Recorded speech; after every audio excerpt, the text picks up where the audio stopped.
Guy, où est l'autre info ce matin? Elle est à Caen, puisque Ouest France m'a permis de découvrir l'existence d'un mouvement dont j'ignorais l'existence vraiment, le mouvement des abstentionnistes de France. Et alors? Et bah, à l'appel du leader du mouvement des abstentionnistes de France, monsieur Pierre Théophile Essoungou, une marche était prévue à Caen samedi. Il s'agissait de convaincre ceux qui s'abstiennent d'habitude de se bouger et d'appeler à voter justement pour le mouvement des abstentionnistes de France qui tente de monter une liste pour les prochaines élections Et ça régionales. s'est passé comment? Alors, partant du principe que d'après ses calculs, 56% des électeurs ne votent pas, toutes élections confondues, l'organisateur s'est dit qu'une marche des abstentionnistes, ça devait faire forcément un carton. C'est vrai que si tous les abstentionnistes canet s'étaient donné la main et déplacés, bah, ça aurait fait du monde.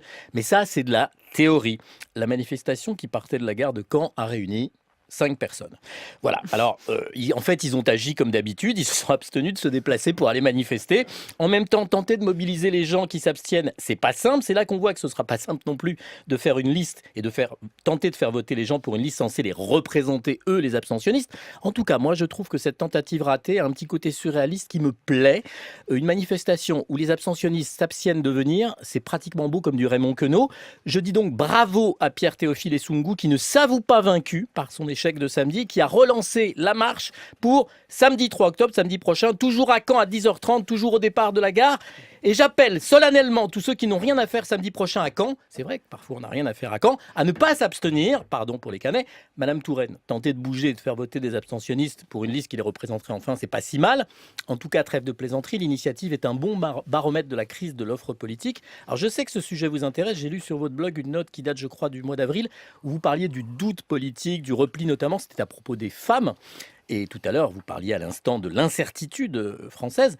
Est-ce que vous ne pensez pas, moi j'ai une solution toute simple, on rend le vote obligatoire.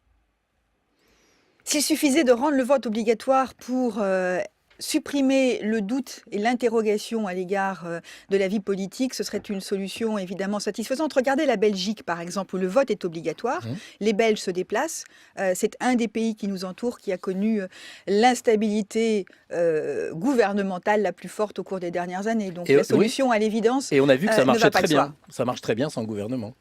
Oui, enfin ça c'est c'est un peu moins sûr malgré tout, mais on ne peut pas dire que ça a été un exemple de stabilité. Bon, toujours pas de vote obligatoire.